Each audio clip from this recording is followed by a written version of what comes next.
Hello, everybody. A very warm welcome to all of you.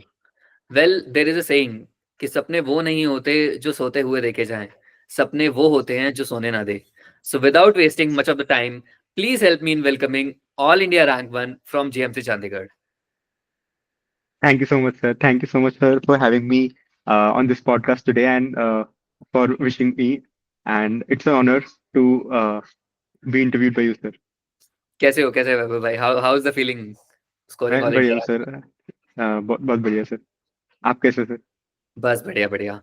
Were you expecting कि All India Rank 1 आएगी?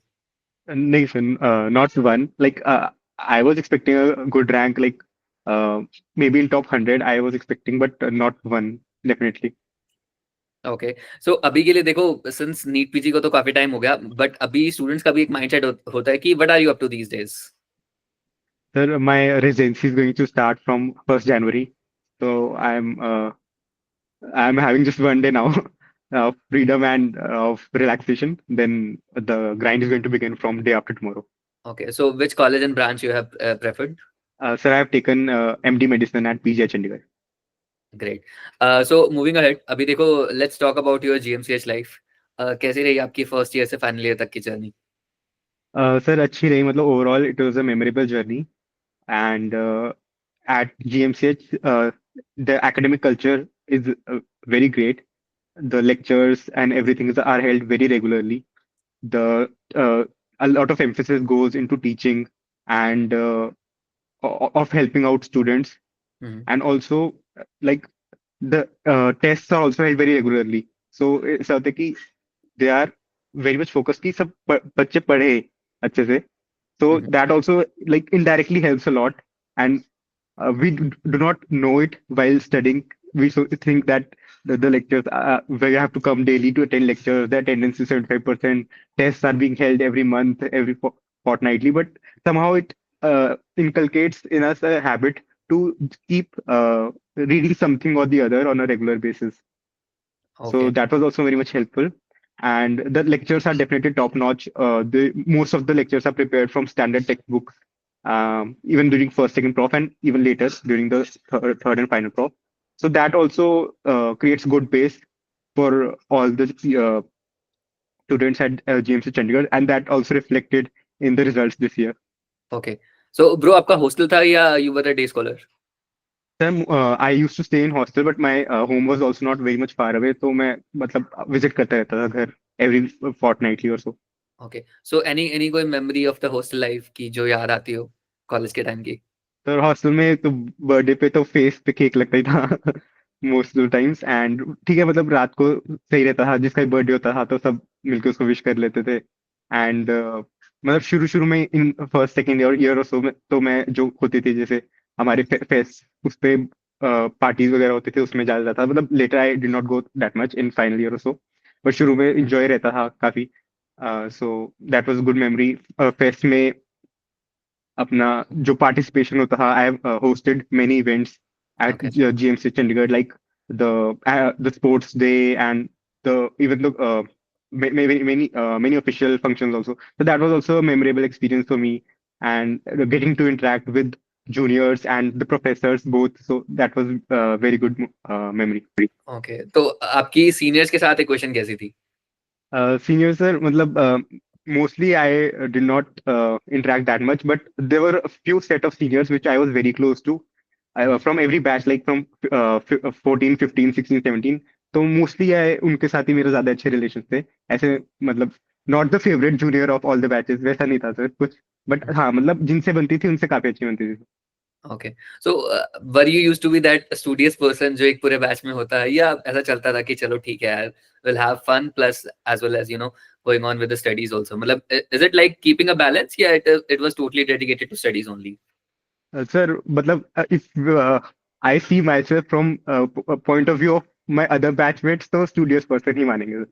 Okay. मतलब थोड़ा मैं अपने हिसाब से कर लेता था फन, बट मोस्टली दिखने में तो स्टूडियस ही रहता है, मतलब बाहर से दिखने में स्टूडियस ही लगेगा। Okay.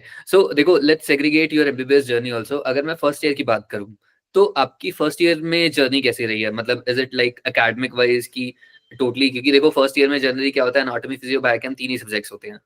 Right? Yes. So do you like कि हाँ यार फर्स्ट ईयर से ही बेस बना करके चलना है, या इट वाज लाइक कि you no let's focus on the prof exams?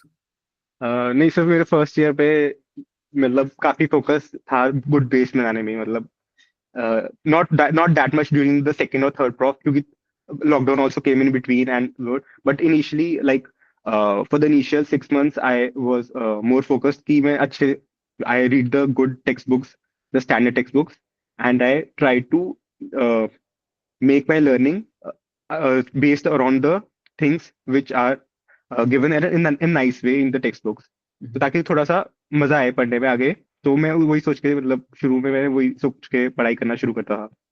Okay, so is it like you go, you मतलब you keep everything in hand, मतलब going on with the studies for the PG as well as for the prof exams?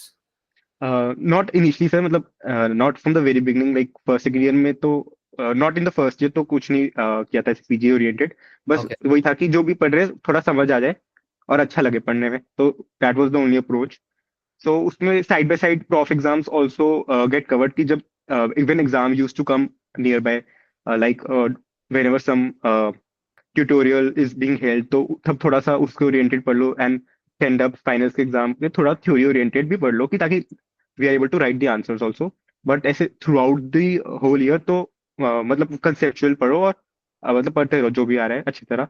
ऐसा थोड़ा रहता मेरा approach, and I would say that this is also not the right approach. थोड़ा सा chill भी होना चाहिए था, मतलब अब तो चलो जो हो गया तो हो गया बट ठीक है, it is everybody has its own journey. किसी की पूरी 100% फन फील्ड भी हो सकती है, किसी की मीडियम हो सकती है, किसी की कम होके ज्यादा ऐसे ऊपर नीचे चलता रहता है। तो everybody has its own journey, तो okay. Nothing to regret now.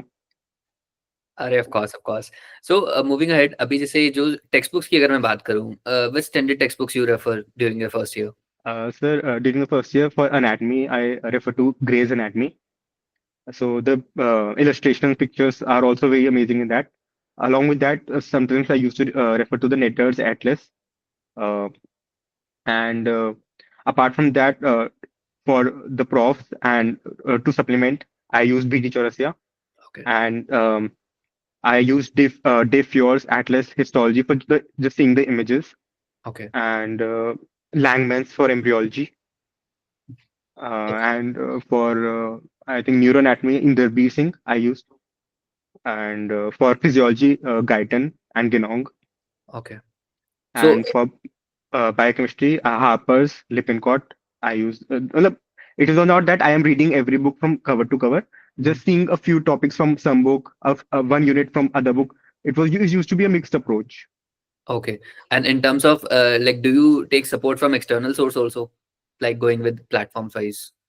Sir, not in the first year. Like later, I definitely went ahead with it, but I did not use any platform in the first year. Okay, क्योंकि you know आज के time पे ऐसा है कि students are more inclined towards Ashwini sir also for their Yes, not. sir. So have you Yes, sir. Taken support of that, that sir? Sir, I saw the videos in internship phase. Like I did not use them in the first year, but if students are feeling more comfortable going ahead with it, then it is okay. But I would say that don't leave the textbooks at all. Like you are only doing that and nothing else. That is not a wise idea, because it is the time to read everything in detail, like during the first year. So if you restrict yourself so much even in the first year, then it might get difficult towards the later part. So okay. So doctor Vaibhav, देखो जैसे आप बता रहे हो कि you know going with you know textbooks, आपके हिसाब से what is the relevance of books? चलो इररिस्पेक्टिव ऑफ प्लेटफॉर्म्स, कोई अगर स्टूडेंट यूज कर रहा है या नहीं कर रहा, but for the prof exams as well as for the concept building, relevance क्या रहती है बुक्स की? सर मेरे ख्याल से टेक्स्ट बुक्स में जो इलस्ट्रेशंस होती है, मतलब फ्लो चार्ट्स होते हैं, डायग्राम्स होते हैं, इमेजेस होती है, टेबल्स होते हैं, जो इतना उसको एक्सप्लेन करने के और कंसाइज करके दिया होता है ना मल्टीपल वेज में। अगर उसके बारे में और डिटेल चाहिए तो उसके पैराग्राफ भी दिया हुआ है। अगर उसको समरी जल्दी से करना है तो उसके लिए टेबल फ्लो चार्ट भी देते हैं। तो that helps in knowing the topic in more detail and make it more understandable. Okay, That might not be very much like easy to reproduce in the exams. That might be a case, ठीक है वो, क्योंकि that is very much extensive, so you're not able to replicate exactly in the exams. But अगर एक दो बार पढ़ा भी होगा ना, तो थोड़ा सा बैकग्राउंड में नॉलेज बन जाता है कि हाँ ये मोटा मोटा ऊपर ऊपर से सब टॉपिक का थोड़ा थोड़ा आइडिया लग जाता है कि इस टॉपिक में ये होता था। एक दो बार रीड करने से। तो that helps in getting a general baseline level of knowledge, जो सिर्फ टेक्स्ट बुक पढ़ने से ही आ सकती है मतलब। ओके। सो अभी जैसे आप बता रहे हो मतलब considering the time span and everything, were you used to be a topper during the from the first year itself? Sir, not the exactly the top. I'm like mostly in top three or top five of the batch in the final exams. ऐसा नहीं था कि हर paper हर छोटे छोटे test में मैं first आ रहा है, ऐसा फेल भी हुआ हूँ मैं दो चार बार छोटे छोटे टेस्ट में। बट ऐसे मतलब ओवरऑल जो फाइनल एग्जाम्स होते थे रिजल्ट में, तो टॉप थ्री और टॉप फाइव यूजली। ओके। सो अगर आपको अपनी सेकंड ईयर, थर्ड ईयर और फाइनल ईयर की जर्नी को सम अप करना हो, तो how would you sum up that? Sir, second year में lockdown came, so that was the time when the shift was there towards the online videos and everything. So from that moment onwards, like the orientation and the way of learning also changed a lot, and then focus also changed towards learning everything in a more clinical way, because the subjects of third and fourth year are more clinically oriented and everything is clinical based. So the approach changed for studying also, and for trying to apply that while seeing the patients also in clinics. And slightly the duration of hours we used to study also increased gradually as we approached the final year. Like in the first year, it used to be very much lesser comparatively during the whole year, and it gradually increased.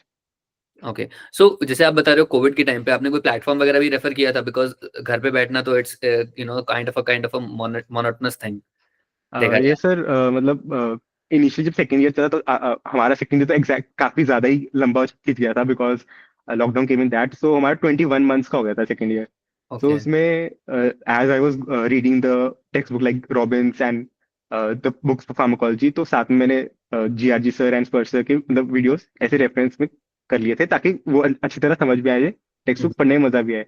So I okay. saw that, and then I also subscribed to Marrow during the middle or the later part of the lockdown.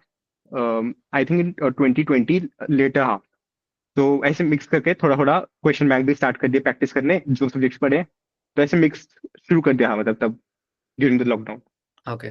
Okay, fair enough. So moving ahead, जैसे आपकी third year और final year की journey रही है, marrow में आपके best faculty कौन थे? और I would say the micro में sir Rakesh sir was also very like I did not see all the units. मैंने एक दो देखे मतलब जो बहुत ही अच्छे लगे मुझे। एक दो थे जो मुझे इतने समझ नहीं आए, I to be very honest, but कुछ कुछ यूनिट्स मुझे काफी अच्छे लगे उनके। एंड रोहन खंडेलवाल सर तो सर्जरी मतलब उनके हैंड रिटन नोट्स ही बनाए मैंने। ओके। एंड साक्षी मैम के भी जो एक्सप्लेनेशन होते थे सब बहुत ही अच्छे रहते थे। मनीषा मैम, अब्बास सर, सबके मतलब वीडियोस तो जो थर्ड फोर्थ प्रॉफ के मैंने मेनली थर्ड फोर्थ प्रॉफ के लिए ही देखे videos. All the videos were very conceptual and very nice. Okay. And मतलब मजा भी आता था देखने में, तभी जल्दी तभी खत्म भी कर पाए। अगर मजा नहीं आता फिर खत्म भी नहीं कर सकते। दे वर वेरी एंगेजिंग, उनको देखने में मजा आता था और समझ भी आता था उसको, मतलब most of the stuff. Okay, fair enough. So देखो, मूविंग अहेड, अब अगर मैं बात करूं प्रिपरेशन पॉइंट ऑफ व्यू से, because that plays a very crucial role. Because हर किसी के माइंड में ये क्यूरियोसिटी रहती है यार कि फर्स्ट अटेम्प्ट में ऑल इंडिया रैंक स्कोर करना, it's not everyone's cup of tea. It's a very very very herculean task. In fact it's a dream job for everyone. So somewhat around, अगर मैं उस चीज को डिग करूं, तो what was the mindset during the college time? Sir college time में the mindset mostly was कि जो भी पढ़ रहे हो अच्छे से पढ़ो, ताकि समझ आ जाए। एंड थोड़ा ब्रॉडली पढ़ो, मतलब ऐसे जितना हो सके, मतलब according to time also, because देखो टाइम इज ऑलवेज लिमिटेड। अगर कोई सोचेगा कि I will read Harrison cover to cover during my final year, वो सोच भी रहता है, वो कभी सच्चाई मतलब दैट नेवर कम्स ट्रू। तो थोड़ा सा स्मार्टली भी पढ़ना जरूरी है कि I use to like study in a way कि जो मेरी क्लिनिकल पोस्टिंग चल रही है उसमें वो सब्जेक्ट जितना हो सके मैं कर लूँ। अगर 1.5 मंथ्स की मेरी पोस्टिंग है सर्जरी की, तो उसमें जितनी सर्जरी में पढ़ सकूँ, जितने वीडियोस देख सकूँ, क्वेश्चन बैंक सॉल्व कर सकूँ, साथ में टेक्स्ट बुक पढ़ सकूँ, जितना हो सके उतना कर लूँ। तो ऐसे थोड़ा थोड़ा शेड्यूल में वन वीक अपॉन स्टडिंग तो मैक्सिमम काम हो जाता है। ओके। तो that was the way I approached. तो ऐसे करते करते मतलब एक स्ट्रक्चर्ड वे में मेरा सिलेबस, काफी सारे वीडियोस मेरे मतलब by the middle of final year मेरे थर्ड एंड फोर्थ ईयर के वीडियोस इस तरह खत्म हो गए थे, थोड़ा ओके। थोड़ा कर करके। तो उससे मेरे को काफी पुश मिला और मेरे को बर्डन भी काफी कम हो गया ड्यूरिंग द फाइनल प्रॉफ, कि I don't have to sit and see all the videos. I have finished the videos once. तो मुझे बस रिवाइज ही करना है during the final prof. Okay, okay. पर डॉक्टर वैभव उस चीज़ को बिकॉज़ देखो होता क्या है, जब मेरा भी डॉक्टर नोबल के साथ भी डिस्कशन हो रहा था ना, तो उन्होंने भी ये चीज़ एम्फसाइज़ करी कि it's all about retention, right? कि Yes, मैटर sir. ये नहीं करता कि हमने कितना पढ़ा है, मैटर ये करता है कि हम Definitely. उस चीज़ को कितना रिटेन करके आगे रिप्रोड्यूस कर पा रहे हैं। तो द थिंग इज़ कि अब देखो वीडियोज़ देखना अलग है, उसको रिटेन करके नोट डाउन करना, तो do you use hacks also किया जिससे आपको हेल्प मिल पाए in order to retain the things? Sir definitely it is true that देखना एंड रिटेन करना तो बिल्कुल डिफरेंट चीज़ है। तो इसमें मेनली मतलब ड्यूरिंग द प्रॉफ, जैसे जब को वीडियो देखी एक बार पढ़ लिया, तो दैट वाज ओनली कि ठीक है सब कुछ सुना सुना हो गया एंड जनरल ओवरव्यू मिल गया पूरे टॉपिक का। But definitely when you have to retain it, you have to revise it multiple times and थोड़ा सा active recall also you have to incorporate, you have to think about that topic, what all you know about that topic. थोड़ा सा techniques we have to use and more so for very factual and volatile information. ऐसे हर एक चीज पे भी you can not apply कि सब कुछ word to word line to line याद हो जाए। जो बिल्कुल वॉलेटाइल चीजें हैं which you have to mug it up, उनके लिए you can use these tools and revise them multiple times. Okay. Fair enough. So अभी जैसे आप बता रहे थे यहाँ पे क्लिनिकल एस्पेक्ट भी, जो आपने बोला कि क्लिनिकल सारी चीजें मैनेज करना, तो आपका पैटर्न क्या होता था स्टडीज का? इज इट लाइक जैसे अगर आप मेडिसिन पढ़ रहे हो, तो मेडिसिन में जैसे अगर सीएनएस है तो use to go with physio, physio से फार्मा, फार्मा से पैथो, पैथो से देन मेडिसिन, या सिर्फ और सिर्फ पहले मेडिसिन का ही टॉपिक करते थे सीएनएस का? Like how was the approach? Sir during the final prof तो मोस्टली मेडिसिन एस्पेक्ट ही देख लेता था, because patho physio we had already covered, तो थोड़ा more focused on diagnosis management symptoms and that part. But जब internship में जब एज अ होल देखे तो I saw it in integrated way, like seeing the physio pharma patho medicine as a unit of system like cardiology endocrinology. So that way it was easier and उससे multiple revisions भी ज्यादा हो जाते थे rather than doing it subject wise manner. Okay. So जैसे आपने medicine के लिए कौन सी बुक रेफर करी है? Sir I refer to Harrison, but ऐसा नहीं है कि मैंने पता पूरी पूरी पढ़ी है, बहुत ही सिलेक्टिवली पढ़ी थी, मतलब फॉर इंपॉर्टेंट टॉपिक्स। एंड जो टॉपिक में भी उसमें भी टॉपिक में भी जैसे अगर मैनेजमेंट डायग्नोसिस पढ़ रहा है तो कुछ टॉपिक का सिर्फ मैनेजमेंट डायग्नोसिस पढ़ लिया, फ्लो चार्ट्स पढ़ लिए, हैरिसन में जो टेबल्स दिए होते हैं वो काफी अच्छे होते हैं वो पढ़ लिए। तो बहुत सिलेक्टिवली थोड़ा सा पढ़ा। ओके। एंड इवन द मतलब काफी सारी चीज ऐसी भी थी जो सोचा था कि ये अच्छे सुनाए में आया था कि जैसे हैरिसन के जो वॉल्यूम वन है उसमें पहले शुरू के 200-300 पेजेस है, वेरी नाइस। तो वो उसमें कुछ कुछ ही पढ़ पाया, ऐसे पूरा पूरा नहीं पढ़ा, बट रेफर वही करी थी। And okay. Closer to exam, मतलब जब फाइनल एग्जाम्स पास आ गए थे ड्यूरिंग सेंड अप से, तो बलूर को भी रेफर किया था मतलब तब। ओके। पर डॉक्टर वैभव, जनरली जैसे मेरा डिस्कशन होता है ना बाकी स्टूडेंट से भी, तो somehow they struggle with the Harrison, because उनका ऐसा मानना होता है कि forget about even rest at subjects, अगर कोई एक साल में हैरिसन मेडिसिन भी कंप्लीट कर दे ना तो भी बहुत बड़ी बात है। तो क्योंकि देखो वो time management is the key, जैसे आप बता रहे हो, तो how yes how did you manage that? Because देखो आपके बैचमेट्स में बाकी, क्योंकि अगर मैं एम्स वगैरह की बात करूं, वहां पे जनरली हैरिसन ही उठाते हैं, मतलब डेविडसन कोई नहीं। लेकिन अगर मैं बाकी स्टेट कॉलेजेस की बात करूं, everyone used to go with Davidson, Harrison तो कोई इक्का दुक्का ही उठाता है अगर देखा जाए तो सर। वो टाइम मैनेजमेंट आपने कैसे करी? तो इसका मतलब टाइम मैनेजमेंट का यही है कि मतलब बुक का वॉल्यूम देख के नहीं डरना। ओके। उसमें प्लूरल फ्यूजन डेविडसन में भी 2-3 पेज का है, हैरिसन में भी 1-2 पेज का ही है। जो कंटेंट है ऐसा नहीं है कि सिर्फ बहुत ज्यादा दिया हुआ है, भर भर के दिया हुआ है। जो काम का कंटेंट है वो हैरिसन में भी, जो मतलब the content which you should definitely read and go out, वो उतना ही दिया हुआ है दोनों बुक्स में। मैथ्यूज में भी प्रोबेबली उतना ही दिया होगा, डेविडसन में भी उतना दिया होगा, हैरिसन में भी उतना ही दिया होगा काम की चीजें। बस उसको फिल्टर आउट करना कि क्या क्या पढ़ना है। टेबल्स देख लो, फ्लो चार्ट देख लो, डायग्नोस्टिक मैनेजमेंट देख लो। ये पार्ट जो है वो खुद से ही मतलब थोड़ा सा पुश करना पड़ेगा कि हाँ मैं देखना यही है, चाहे सिलेक्टिवली पढ़ लूंगा बट देखना यही है। तो मैं ओके। अंदर से थोड़ा वो कर लेता था कि कोई बात नहीं, जो है यही है, इसमें से जितना टाइम मिले उस हिसाब से कर लो। ओके। सो इसकी रेलेवेंस आपके मतलब प्रॉफ एग्जाम्स में भी आपको देखने को मिली थी in terms of significance level, कि आपको मार्क्स वाइज अगर देखा जाए तो were you able to write even better in terms of prof examination as far as Harris is concern? Yes, sir. The flowcharts definitely are very helpful, like because exam में भी लिखना ही होता है, and if you write it in a flowchart manner, so that definitely improves your score. So it was very much helpful. Like, and I was second in general medicine in final okay. prof, so probably it reflected also. Okay. तो आपने talking about, अगर मैं MCQs की बात करूं या जीटीज वगैरह, वो कब देने शुरू किया थे? Sir, I started giving GTs in my final prof.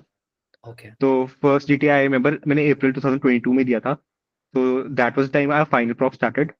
तो तब से शुरू किए थे. पहले तो मतलब 3-4 ऐसे ही दिए थे during the final year hmm. कि जस्ट टू सी कि कैसा होता है, to try out giving GTs. Then seriously I started during internship only. Okay. And जो आपका मतलब इंटर्नशिप से लेकर नीट पीजी तक है, टोटल कितने जीटीज दिए थे? सर नहीं। Around like there were many like I think around 70-80 तो दिए ही हैं टोटल. ओके। तो इज इट मतलब यार ऐसा भी होता है कि is it necessary to give every GT during that? No क्योंकि नो नो हाँ। सर, मतलब उसमें you can fit in according to your schedule कि कब आपका टाइम है तो एक की जगह दो दे दो. कभी यू आर फीलिंग टाइट कि I have to complete this subject, तो you can delay and postpone the GT. So it use to be not a fixed schedule always, but just be consistent with giving GTs. Don't leave that you're not giving GTs for months together, and you're delaying it because you feel that you have to complete all the syllabus and then you will give the GT. That is not a right strategy. Just be consistent with giving GTs, but uh, some delays and preponements can be timely put in. Okay. And talking about MCQs, total कितने MCQs practice किए होंगे आपने? Sir जो main question bank था like that I did not do in internship. I मतलब मैंने third fourth year में ही करे थे जितने करे थे, mainly for the third, fourth prof subjects and for the second prof subject. So that I did in third and fourth prof. Okay. And internship में I mainly focused on giving subject-wise tests and discussions, and all sort of tests. मतलब mainly tests only in internship. Okay. So practice wise अगर देखा जाए कितने मतलब let's say around estimate कितने MCQs होंगे?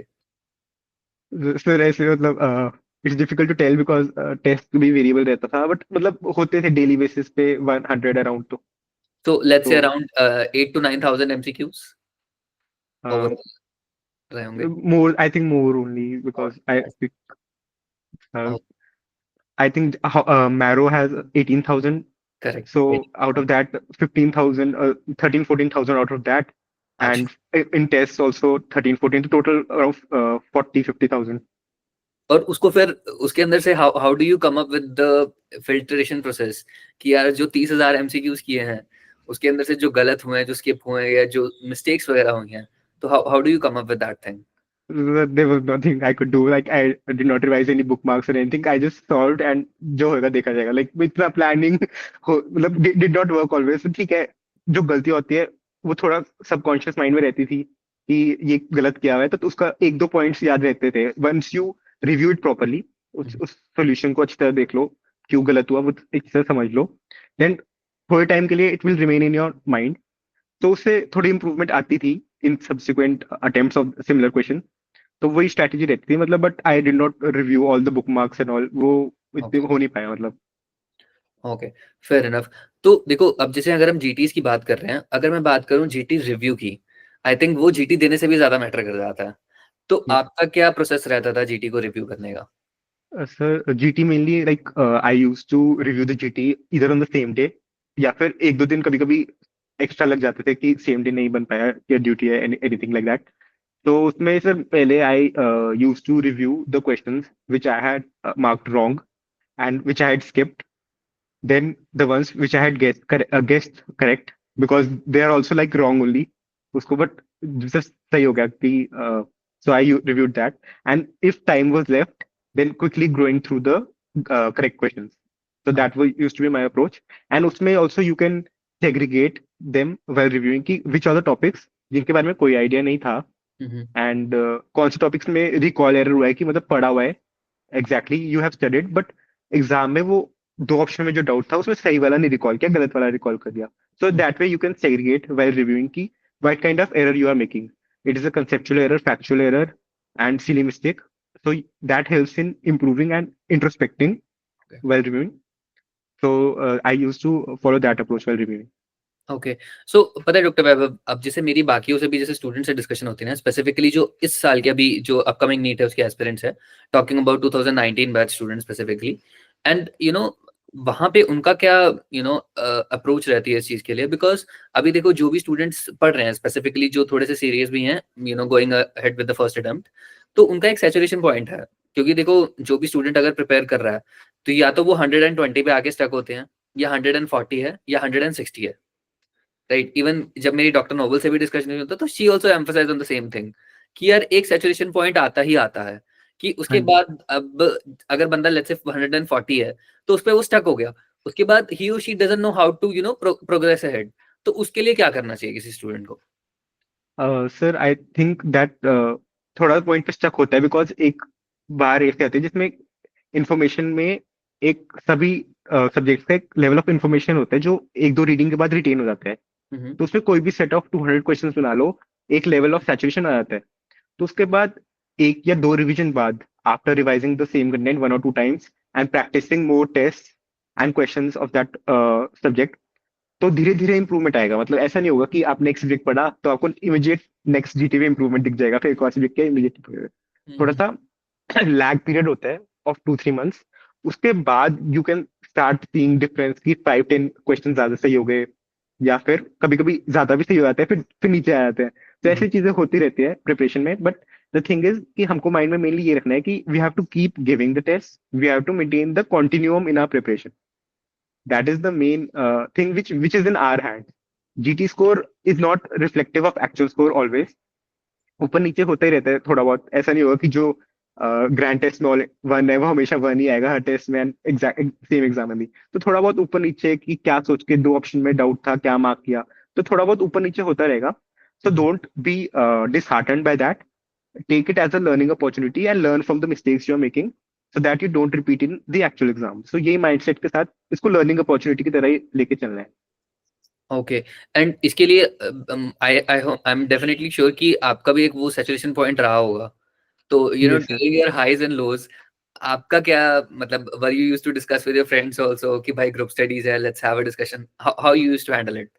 Sir, yes, मतलब for the grand test, I used to discuss with my friend, Dr. Ankita. So I discussed my grand tests. Like the grand test used to be the main thing which we used to discuss and learn from each other's mistake.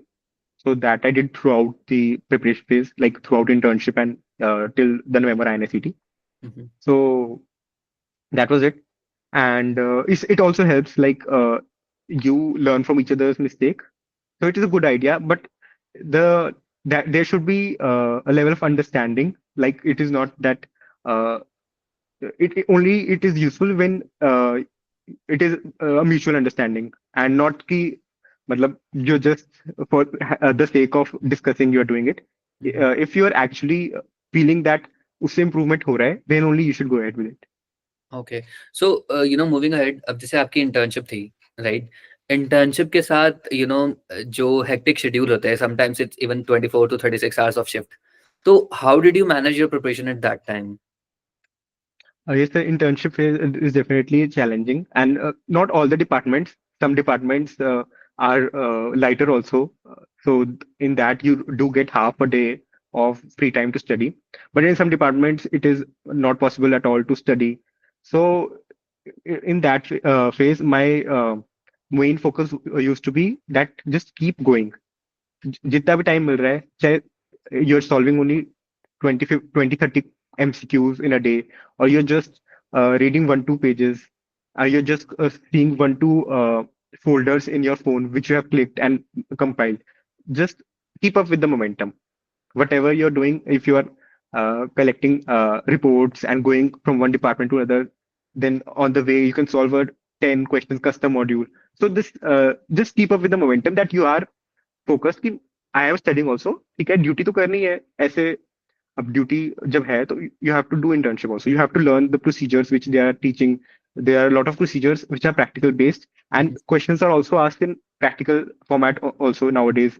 Like in NEET PG, many questions were in clinical format. In INICT, practical question based on vacuum retainers, and the many questions are practical based. So okay. internship postings are also helpful.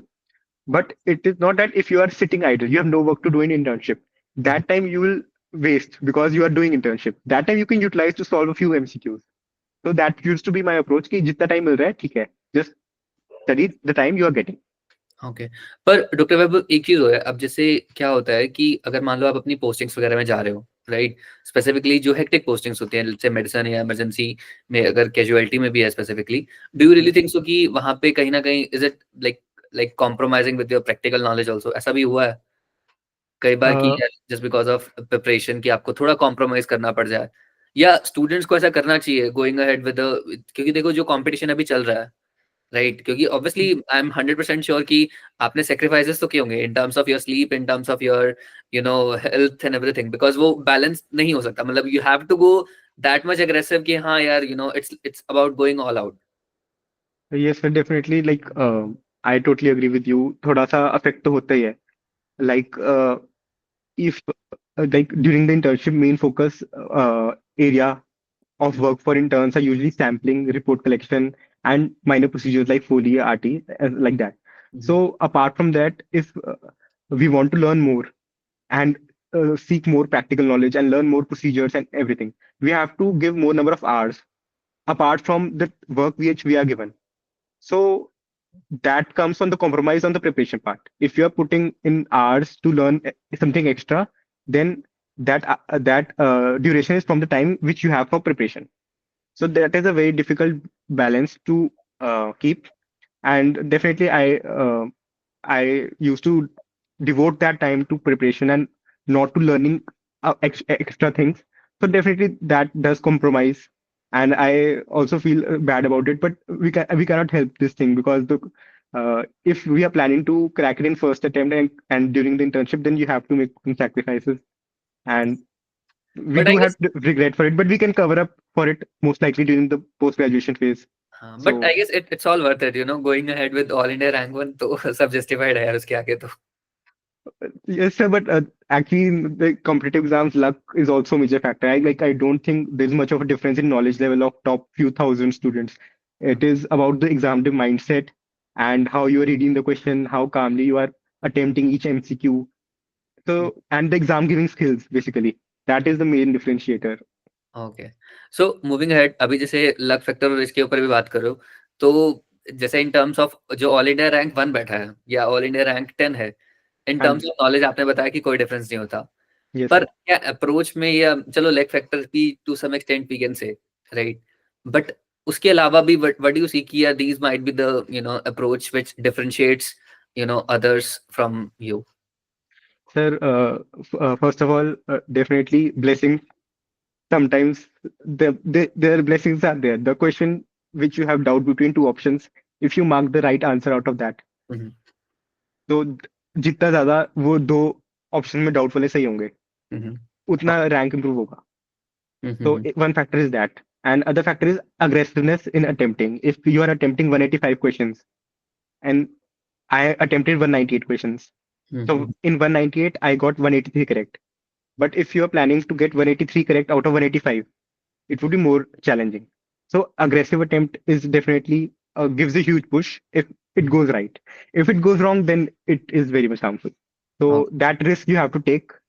And apart from that, luck matters. Exam day mindset matters. If you are thinking that exam से पहले you're thinking that मुझे तो one ही लाना है, मैं तो one ही लूंगा, वरना मैं काउंसलिंग में पार्टिसिपेट नहीं करूंगा, मुझे तो वन ही चाहिए, ऐसा कोई माइंडसेट से कुछ नहीं होगा. यू हैव टू सी कि जो भी आएगा I will take, let's leave it on luck, and I just try to give good attempt at the paper, अपना काम माइंड से, जैसा भी होगा देखा जाएगा. So that has to be mindset. जितना पढ़ लिया, जितना हो गया ठीक है, देखा जाए. तो you have to be on the exam day, you have to go with this mindset कि जितना हो गया. लॉन्ग टर्म पढ़े हैं, 6 years अगर पढ़े हैं, तो अब लास्ट डे बिना सोए अगर गए हैं, मतलब नींद तो मुझे भी नहीं आई, बट अब जितना पढ़ लिए छोड़ दो, बस बंद कर दो बुक्स और सो जाओ, कोशिश करो सोने की. सो जैसे आप बता रहे हो ना कि नींद नहीं आई, जैसे हम पॉडकास्ट से पहले जो डिस्कस कर रहे थे ना डॉक्टर अंकित के बारे में, सो जब उन्होंने रैंक निकाला था, he scored all India rank 41, तो मेरी जब उनसे बात हुई थी ना कि लाइक वर यू एक्सपेक्टिंग कि ऑल इंडिया रैंक 41 आएगा, सो ही वाज लाइक कि अंकित भाई, जब रैंक मतलब पेपर से पहले मेरी हफ्तों पहले रातों की नींद उड़ गई थी, मतलब he was not able to sleep properly, तो does that happen with you also? Sir not like इतने पहले से नहीं, मतलब I use to sleep on a daily basis till 2 days before the exam. तब तक सब सही रहता था, क्योंकि ठीक है अगले दिन पढ़ना है, डेली रूटीन सा बना हुआ था. तो उससे पहले मेरे को नींद आ रही थी. बट एग्जाम से पहले वाले दिन like I slept at 10 p.m. But वो बस ठीक है, आई एम कॉन्स्टेंटली अवेयर कि हाँ ठीक है कल पेपर है, बस हम्म। सोना है, बट नींद नहीं आ रही, कोई बात नहीं, अगर आएगी तो ठीक है, नहीं तो कोई बात नहीं, फिर ऐसी दिन है तो ना पेपर एग्जाम तो पोस्टपोन नहीं होगा, नींद नहीं आई तो वही था माइंडसेट कि ठीक है आए ना आए पेपर देना है, दे के आएंगे। पर यार एग्जाम ने हवाइयाँ तो बहुत उड़ाई हैं हाँ तो कंसिडरिंग। डेफिनेटली इस बार हुआ है ऐसा तो, ना कभी हुआ है और होना भी नहीं चाहिए, मतलब बहुत पोस्टपोनमेंट बहुत कुछ हुआ है। और पिछली बार जब 22 जून था तो मैं तो 10 बजे बुक्स बंद करके, मतलब मैं तो लेट गया था, ओके। एंड सुबह उठ के मुझे पता चला 6:30 की एग्जाम नहीं है आज, अच्छा। पोस्टपोन खत्म। तो वो भी शॉकिंग शॉकिंग था बहुत कि ऐसा भी हो सकता है कि सुबह उठ के पता चल रहा है आज एग्जाम नहीं है। तो हाँ। That was very much shocking at that moment. So ठीक है, इस बार तो काफी ज्यादा रोलर कोस्टर राइड थी एग्जाम, नीट पीजी एग्जाम तो। Fair enough. सो अभी अगर मैं प्रिपरेशन पर्सपेक्टिव से ही वो करूं, मतलब बिकॉज देखो आई पर्सनली बिलीव ये बहुत इंपॉर्टेंट सेगमेंट रहता है, क्योंकि मेरा जो बाकी फ्रेंड सर्कल में भी है मतलब I was just having a discussion कि I have a discussion with you today. So everyone was like कि अंकित भाई उनसे ये जरूर पूछना, कंसिडरिंग अबाउट द प्रिपरेशन। अभी देखो जो 19 बैच के स्टूडेंट्स हैं उनके पास रफली अराउंड 6 महीने हैं, यस ठीक है। तो कोई ऐसा स्पेसिफिकली प्रोसेस जो उनको अभी फॉलो करना चाहिए इन टर्म्स ऑफ प्रिपरेशन कि यार फर्स्ट रिवीजन इस टाइम पे हो जानी चाहिए, सेकंड रिवीजन इस टाइम पे, like any sort protocol in your mind? Sir I would say that first they should try to give a good attempt at the INICET. उसको ओके। एक costly GT की तरह भी दे सकते हो कि अपना जीटी की तरह ही दो, एक रियल एग्जाम डे एनवायरनमेंट मिलेगा कंप्यूटर बेस्ड टेस्ट वाला, तो उसको अच्छा एक अटेम्प्ट देने की कोशिश करो। And after that you will have another month और so for the NEET PG exam, जिसमें you can give more number of grand test to improve the areas where you are lacking. तो okay. अभी जनवरी से मार्च तक they can do one cycle, then March to April and one cycle, then last 10-15 days before May I and then 1 month before NEET PG. तो ऐसा एक protocol they can make, and इससे मल्टीपल रिविजन इंक्लूड हो जाएंगे, and you can always do more number of revisions for the subjects which you are weak in. So in that way you can gauge the preparation in the right way. Okay. चलो ये तो देखो वो students हो गए जिन्होंने already preparation करी है, मतलब they have started from the very beginning. But अगर मैं बात करूं उन स्टूडेंट्स की जिन्होंने अभी तक प्रिपरेशन शुरू ही नहीं करी है, ऑफ कोर्स डेफिनेटली उनके लिए सीट निकालना it would be a really challenging thing, but considering अगर उनको भी अपनी प्रिपरेशन अभी शुरू करनी हो तो उनके लिए क्या सजेशन रहेगी आपके लिए? सर फॉर दोज लाइक उसमें आपको देखना पड़ेगा कि ऐसा था कि पूरे एमबीबीएस में ही अच्छे से you did not make any notes और वीडियोस वगैरह कुछ नहीं देखे हैं, या फिर देखे हुए हैं बस अभी इंटर्नशिप में पढ़ाई नहीं हो रही थी एंड अब रीस्टार्ट करनी है। सो अगर तो अभी तक नहीं देखे थे देन तो फिर you have to see the main videos. अभी प्रिपरेशन स्टार्ट किया, you have to plan yourself in such a way that before NEET PG एक बार आपका सारा वीडियोस वाला काम खत्म हो जाए, मेन वीडियोस या रिवीजन वीडियोस, हम्म। ताकि आपको थोड़ा सा ब्रॉड नॉलेज मिल जाए। पर वैभव सॉरी टू इंटरप्ट यू, अब जैसे वीडियोस है, स्टूडेंट्स का ये माइंडसेट आता है कि सर इंटर्नशिप के टाइम पे वीडियोस देखने का तो टाइम ही नहीं है, कैसे करें फिर? मतलब यू कैन स्टार्ट सीइंग जितना भी टाइम मिल रहा है, बिकॉज देखो अब इस मोमेंट पे क्योंकि internship also has got over, like थोड़ा सा ही रह गया 3 months अराउंड का।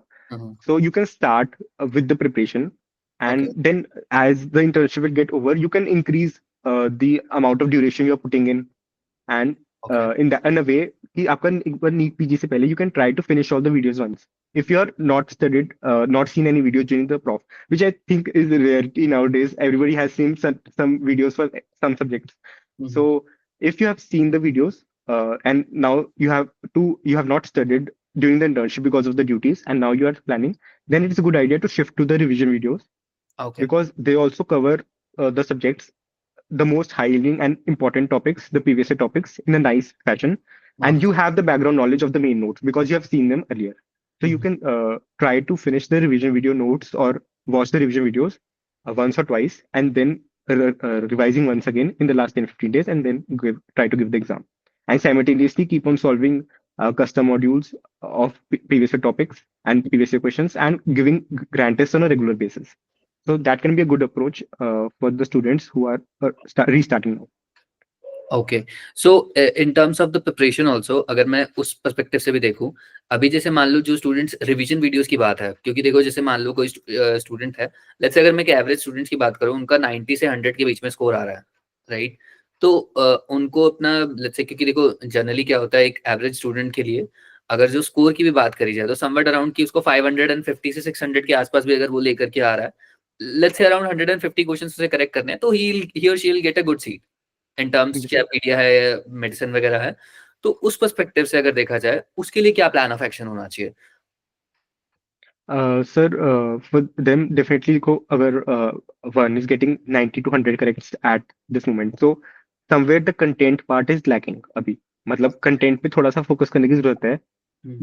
So for that you can analyze कि which subjects are weak.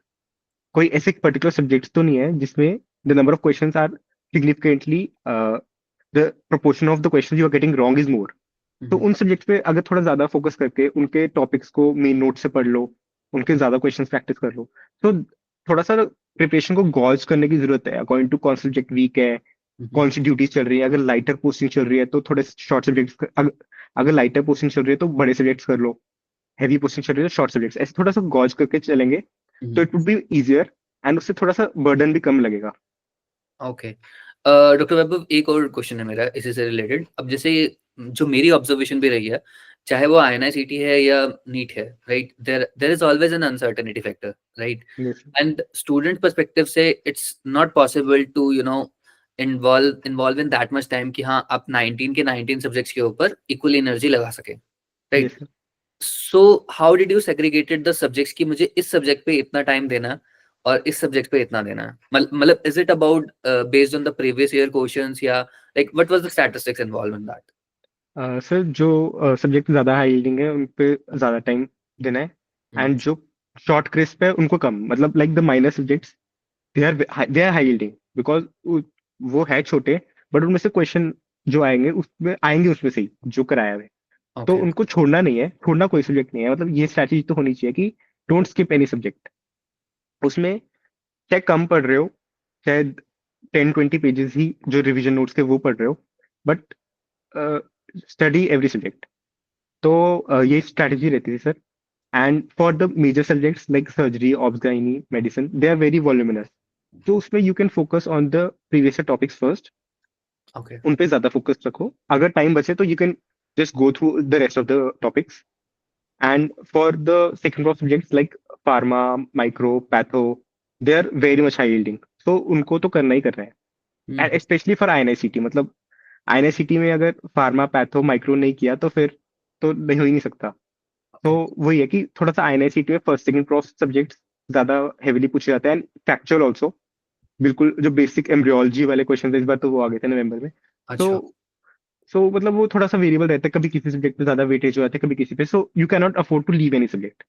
थोड़ा बेसलाइन सब सब्जेक्ट्स को अच्छा करो, उसके बाद फर्स्ट सेकंड प्रॉफ ज्यादा अच्छी तरह पढ़ लो जब आईएनएसटी एग्जाम आ रहा है. और जो clinical subjects like surgery, obs, gynae है, उस पे पीएसएम है, उन पे ज्यादा फोकस कर दो व्हेन द नीट पीजीज नहीं होता है. Okay, okay. सो अभी जैसे आप एग्जाम्स पॉइंट ऑफ व्यू से बता रहे हो कि जो नीट पीजी है और आईएनआईसीटी है, मतलब NEET PG is more of a kind of a factual paper rather than INICT? नहीं नहीं सर, ये उल्टा है. मतलब ओके, मतलब ऐसा, easier wise is different. And मतलब इसमें थोड़ा सा कंफ्यूजिंग हो जाएगा. नीट पीजी में questions are clinical, they okay, are image based, they are long stem questions, but the answer, finding answer out of the options is easier. That is why in NEET PG the number of correct responses out of 200 is more, okay, and the aggregation of like the at the same score in NEET PG you will get a rank which is behind, and in INICT you will get a better rank. Okay, But in INICT the questions are a mixed bag. Some are clinical, some are very factual and totally factual, and they're more around basic sciences. And but thing is that in INICT the options are twisted very much. You will feel that ये option भी सही है, ये भी सही है, ये भी सही है, तो कौन सा मार्क करूं? ये भी ठीक लग रहा है, ये भी ठीक लग रहा है.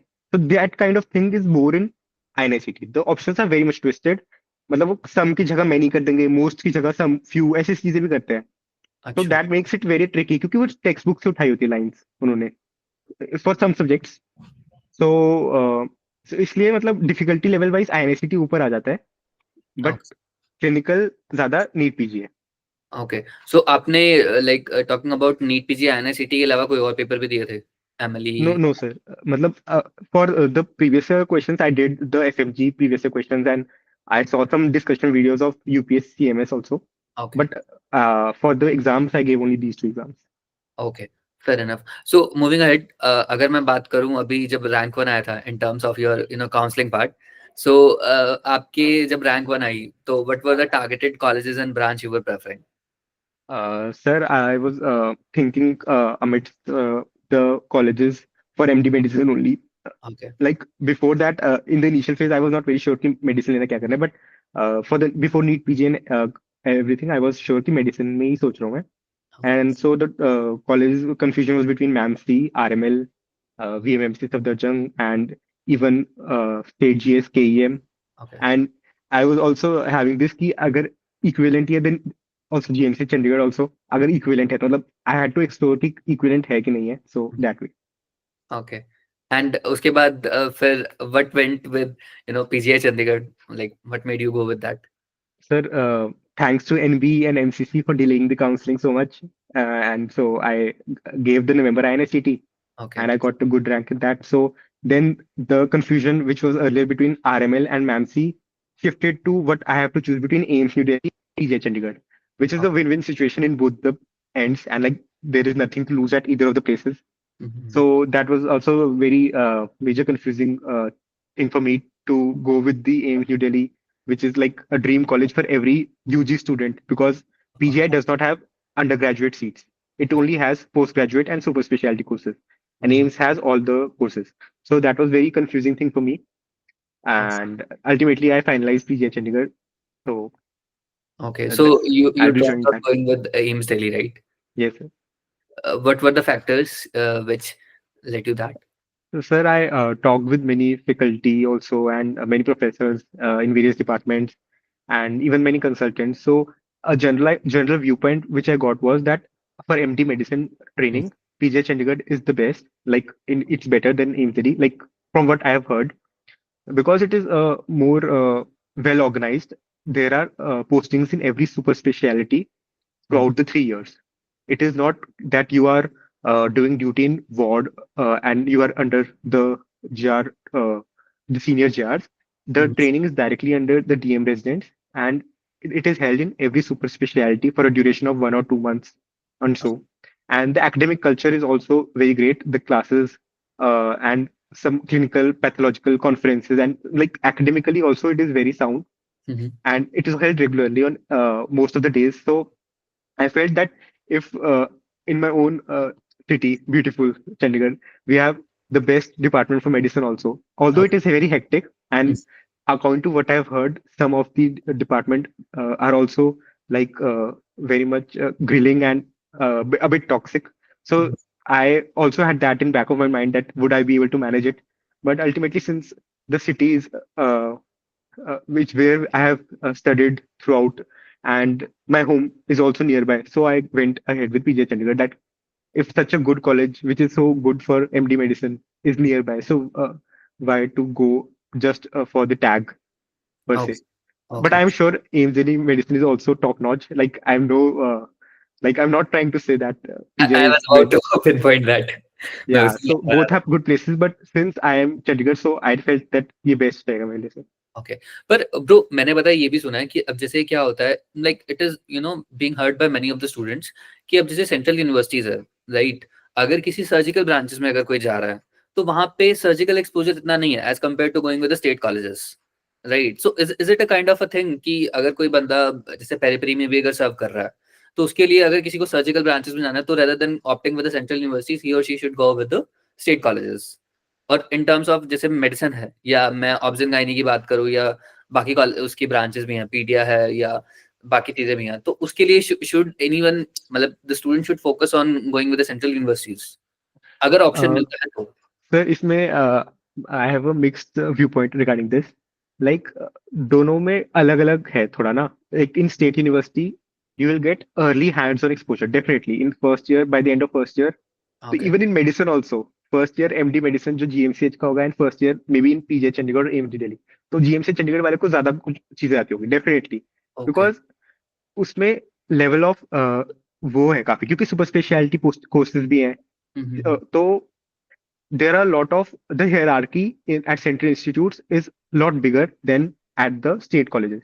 तो उसमें जल्दी सीखने को मिलेगा, बट इन सेंट्रल कॉलेजेस आपको सीखने को थोड़ा देर में मिलेगा। आपको हो सकता है फर्स्ट ईयर में कुछ प्रोसीजर्स ना आते हो, बट जब आएंगे तो काफी अच्छी तरह आ सकते हैं। मतलब मे be in the third year of residency और एज एसआर जब आएंगे तो अच्छी तरह प्रॉपर तरीके से आए। तो ऐसा हो सकता है, आई एम नॉट श्योर क्या पता, मतलब I am just giving my view point, I am not sure कि ऐसा कुछ है कि नहीं।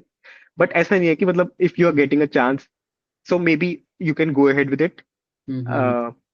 तो ऐसा नहीं होगा कि मतलब वहां पे नहीं सिखाते होंगे।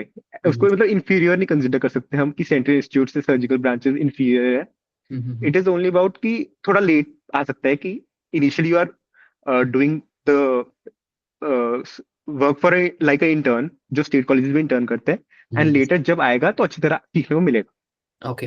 पर पता है ब्रो, मैंने एक चीज और सुनी है इसी से रिलेटेड ही, कि अब जैसे like there is a friend of mine, he is in AIIMS Delhi right now. तो वहां पे उनका माइंडसेट ऐसा भी था कि सर जनरली क्या होता है कि एम्स में जनरली कोई ऐसे रेफर नहीं होता, मतलब इनके सारे रेफर्ड ही केसेस आते हैं। तो वहां पे उनको एक नॉर्मल पेशेंट को कैसे ट्रीट करना है ना, दे मिस दैट थिंग। मतलब आर यू गेटिंग इट, कि is it more about the complexities, कि जहां पे अगर नॉर्मल पेशेंट को ट्रीट करना हो ना, तो उनको वहां पे थोड़ा हो जाता है कि you know okay we won't be able to do that, rather than we are looking for some sort of complexities. आप समझ रहे हो? ये सर मैं बिल्कुल समझ रहा हूँ, एंड मतलब मेरे माइंड में भी था ये कंफ्यूजन कि हाँ। क्योंकि देखो जैसे एम्स दिल्ली है, it has a bed policy. Supreme court का जहां तक मैंने सुना है कि उसमें है कि लिमिटेड नंबर ऑफ पेशेंट्स ही एडमिट कर सकते हैं। Hmm. And and there are many college in Delhi, और लाइक सफदरजंग बिल्कुल सामने ही है। तो हम्म। थोड़ा सा होता है कि जो बिल्कुल ही टर्मिनल केसेस या बहुत ही कम्प्लेक्स केसेस है वो एडमिट हो जाए एम्स दिल्ली में, ताकि उनको ट्रीटमेंट मिले, क्योंकि वहाँ फैसिलिटीज है। एम्स हम्म। दिल्ली में वो फैसिलिटीज है जो नहीं उसका शायद ना हो कहीं और। हम्म। सो मतलब वो एडवांस टर्शरी केयर सेंटर है, तो उसमें वही इनपुट होएगा जो बाकी कहीं नहीं होगा। ऐसी इवन पीजीआई, बट पीजीआई में थोड़ा कम है ये। पीजीआई में क्योंकि पांचों स्टेट्स रेफर करते हैं, हिमाचल, जम्मू करेक्ट। एंड हरियाणा, तो उसमें हो सकता है कि थोड़ा नॉर्मल केसेस भी दिखे, कम्प्लेक्स भी दिखे, वेरी कम्प्लेक्स भी दिखे, मतलब सारी वैरायटी ऑफ केसेस दिख जाएगा। थोड़ा मेरे माइंड में ये भी था, मतलब while opting. But I think कि जो आप बात कह रहे हो दैट माइट बी ट्रू, कि बिल्कुल ही जो नॉर्मल बेसलाइन केसेस है उसको इतना ना हो। But I think that can be covered जब आप लेटर प्रैक्टिस करना शुरू करते हो, तब आपको आएंगे। तो learning keeps on going, it's a long journey. So मतलब किसी ना किसी स्टेज पे वो सीखने को मिलता होगा वो भी। Of course, of course. Okay. So moving ahead, आपके मतलब जैसे अब आप जा रहे हो you know pursuing your MD from PGI Chandigarh, what are your further plans? Sir plan चाहिए कि मतलब planning for going to the DM also? Uh, sir पहले तो ये तो यही फोकस है कि एमडी मेडिसिन में जैसे हर एक सुपर स्पेशलिटी में पोस्टिंग लगेगी, तो उसमें जितना मतलब सीखने को मिल सकता है ऑफ ईच स्पेशलिटी उसको अच्छी तरह सीख लो। एंड आफ्टर दैट उसमें थोड़ा इंटरेस्ट का भी नॉलेज पता चलेगा कि कौन से फील्ड में इंटरेस्ट ज्यादा बन रहा है, किस स्पेशलिटी में। सो अकॉर्डिंग टू दैट थोड़ा एक्स्ट्रा टाइम लेके अगर लगी मतलब, तो फिर I can go ahead with it in okay, later. DM तो करनी करनी है पक्का। टाइम विल टेल से, मतलब अभी तो ऐसे कुछ बता नहीं सकते शुरू से ही, मतलब but yes I probably yes. Okay. Okay. So, you know, since देखो अभी NEET PG is, you know, talk of the town and it will be approaching in upcoming months. So, the final word of advice for all the NEET aspirants out there who are preparing for upcoming NEET. Sir, I would say that the preparation is not a sprint, it is a marathon. Okay. So, for running a marathon, you will need dedication, you will need consistency, you will need some sort of discipline in your daily routine, and doing the same things repeatedly. You cannot get bored out of it कि अब ये पढ़ लिया, अब इसको दोबारा पढ़ने का मन नहीं है। थोड़ा सा सेम ही चीजों को रिपीटेडली कंसिस्टेंसी से पढ़ते रहना पड़ेगा, ताकि वो याद हो जाए, ताकि उसमें से आया हुआ क्वेश्चन गलत ना हो। तो जो पढ़ रहे हो उसमें से यू हैव टू ट्राई कि इसमें से आया हुआ क्वेश्चन गलत ना हो। First focus should be that, and after that exam giving skills को थोड़ा सा उसमें ऐड करना पड़ेगा, time management, time bound practice of MCQs. क्योंकि पेपर में you will have only 40-45 seconds, उसमें पूरा सिलेबस में पढ़ना भी है, सारे ऑप्शन पढ़ने हैं, उसमें डिसाइड करना है कौन सा ऑप्शन सही है, कौन सा ऑप्शन गलत है, सबसे बेस्ट ऑप्शन कौन सा है अगर दोनों सही लग रहे हैं तो काफी कुछ करना पड़ता है with in 1 minute. So that can only come अगर आपने पहले बहुत सारे एमसीक्यूज टाइम बाउंड मैनर में प्रैक्टिस की है। तो ये सारे कुछ जब सबमिट करोगे उसके बाद आपको पेपर भी काम माइंड से देना है, ऐसा नहीं कि आप एंग्शियस हो, तो काफी सारी चीजें हैं जो एक साथ है। तो उसके लिए मतलब हर चीज को टिक मार्क करने के लिए थोड़ा सा स्ट्रक्चर्ड वे में आपको प्रिपेयर करना पड़ेगा, इसके लिए कंसिस्टेंसी रख दिखानी पड़ेगी। तो यही कहना चाहूंगा सर, मतलब to the future aspect. Okay. So thank you so much, Dr. Vaibhav. And it was really having a wonderful conversation with you. And wish you all the best for all your future endeavors.